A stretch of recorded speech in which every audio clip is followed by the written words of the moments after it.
ওকে মমতা ব্যানার্জি দিয়ে রেখেছে, তুই বল, ওকে দিয়ে রেখেছে তুই বল, যাতে করে মুসলমানরা আমার কোলে থাকে। তোর এই ইসলাম বিরোধী বক্তব্যই মুসলমান যাতে আমাকে আপন মনে করে, আমার সাহারা ছাড়া অন্য সাহারা যেন নাই। কেন দ্বিতীয় মমতা ছাড়া এই রাজ্যে তো সরকারে আসার মতো বা যারা রয়েছে বিরোধী, অন্য কেউ তো সেরকম ক্ষমতা দেখাচ্ছে না।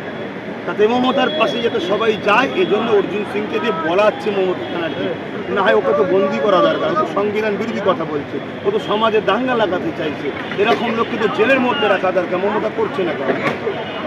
আপনি একটি যার নামে কুকুর বলেছিলেন, তার জন্য একেবারে একাধিক আলেম মাওলানা একেবারে ঝাঁপিয়ে পড়ে প্রতিবাদও জানিয়েছে। তিনি অর্জুন সিং একেবারে ইসলাম বিরোধী কথা বলছে, সেই বিষয়ে একেবারে কোনো আলেম মাওলানাকে প্রতিবাদ করতে দেখা যায়। দেখুন, আলেম উলামারা দুই শ্রেণীর ধরনের আছে। একদল কথা বলতে চায় কিন্তু মার্ডার হয়ে যাবার ভয়।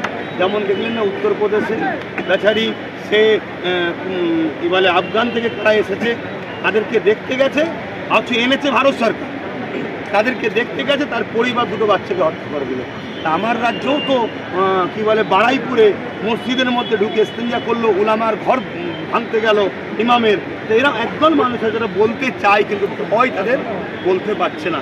যেমন অনেকে আমার সাথে আসতে চায় প্রতিবাদ, কিন্তু আসতে পারছে না।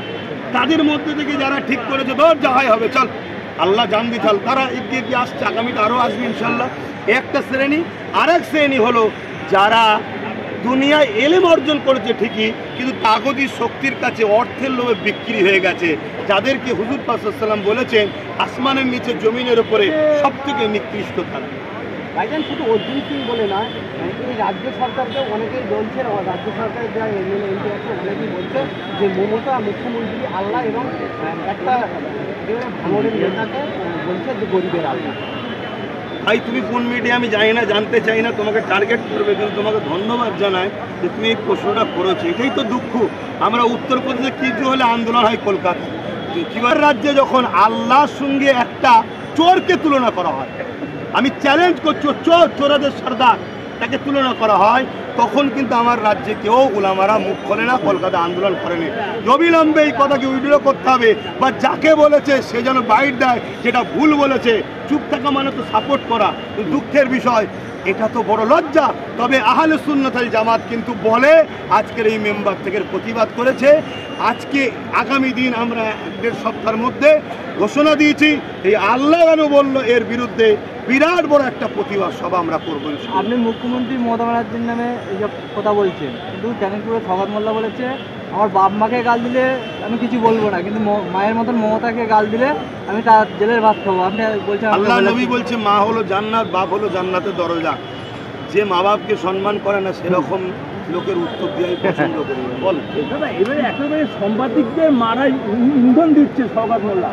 একেবারে কোনো জায়গায় সংবাদ মাধ্যম কিছু হলে ওর নাম ধরে আপনারা ডায়েরি করবেন, তারপরে আন্দোলন করবো আমরা সাংবাদিকদের হয়ে। কোনো জায়গায় সাংবাদিকদের অত্যাচার হলে তারা আসামি, মূল আসামিও হবে। অতএব সেই কেসটা করবেন, বাকি লড়বো আমরা সাংবাদিকদের হয়ে, অর্থ খরচ করবো আমরা। কেন? সাংবাদিক আমাদের নয়, সাংবাদিক হলো দেশের। সাংবাদিক আমাদের বিরুদ্ধেও যদি ভুল হয় সে খবরটাও করবে, এই অধিকার সাংবাদিকদের রয়েছে। এই অধিকার যদি আব্বাস সিদ্দিকও খর্ব করতে চায়, আব্বাস সিদ্দিকও সংবিধান বিরোধিতা হলে তাহলে আমার বিরুদ্ধে মামলা হবে।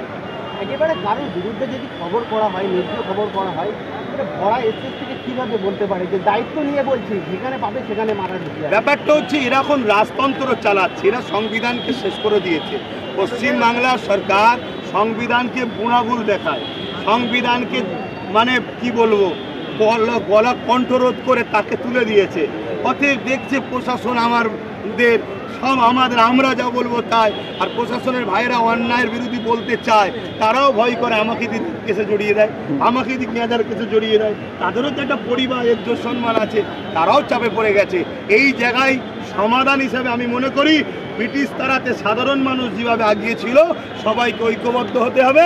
ব্রিটিশদের মতো এদের বিরুদ্ধেও সে রাজ্য সরকার হোক আর কেন্দ্র সরকার হোক, এদের বিরুদ্ধে লড়াই করে এমন একটা সরকার তৈরি করতে হবে যার কাছে মূল হাতিয়ার হবে সংবিধান। সংবিধান যা বলেছে তাই দেবো, বেশিও নয় কমও নয়। আমি দরদ দেবো যে আমি করে দিচ্ছি, কে তোকে বলতে বলেছে আমি করেছি, তোর বলে কি আছে? সব মানুষ ট্যাক্স দেয়, দেশের সম্পদ দেশকে বাসীকে দেওয়া হচ্ছে। এরকম একটা সরকার দেশে বা রাজ্যে হওয়া দরকার।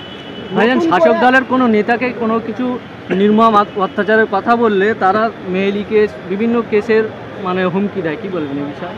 ও, সেটাই তো বলছি, এরা সমাজে আজকে মানবরূপী পশু থেকেও নিকৃষ্ট হয়ে গেছে। এরা সেই জিহালাত যুগ, সেই মধ্য যুগের যে বর্বরতা, সেই দিকে এরা চলে গেছে। এরা মনে করছে আমরা ক্ষমতায় আছি, আমরা কোনোদিন শেষ হব না।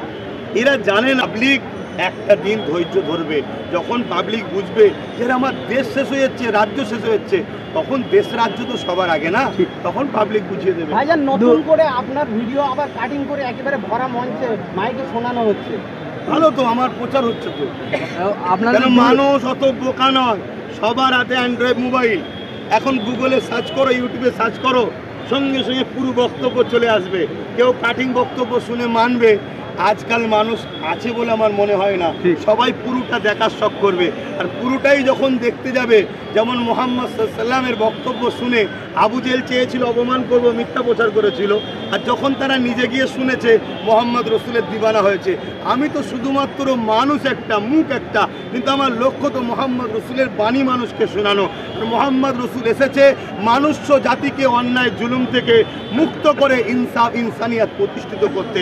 আশা রাখছি তারাও আমার দিবানা হবে। শুধু আপনার বক্তব্য না, আপনার ভাইয়ের বক্তব্য এবং আপনার দুই চাচা ইব্রাহিম সিদ্দিকী, তোয়া সিদ্দিকী এবং আর এক ভাই আবু জাহর সিদ্দিকীর বক্তব্য শুনিয়েছে। দেখ, আমি একটাই কথা বলতে পারি ভাই, যারা হকের পক্ষে কথা বলবে তাদের বিরুদ্ধে থাকবে। আবার কখনো কখনো কোনো ভাই হোক বা কেউ হোক মিস্টেক করে ফেললে পরবর্তীতে সেটা ক্ষমাও চেয়ে এলাই, সেটা কিন্তু দেওয়া হয় না। যাক, আমি আমার দায়িত্বটা নিচ্ছি, উত্তর দিচ্ছি, বাকি জনের দায়িত্ব নিয়ে উত্তর দেবে। যাক, এই পর্যন্তই থাক। ভালো থাকেন, সুস্থ থাকেন। অবশ্যই সাংবাদিক যারা রয়েছেন আপনারা দীর্ঘায়ু হন এবং দেশের জন্য কাজ করবেন, মানুষের জন্য কাজ করবেন। এটা কোনো হুকুম নয়, এটা একজন দেশের নাগরিক হিসাবে ভালোবাসার দরকার।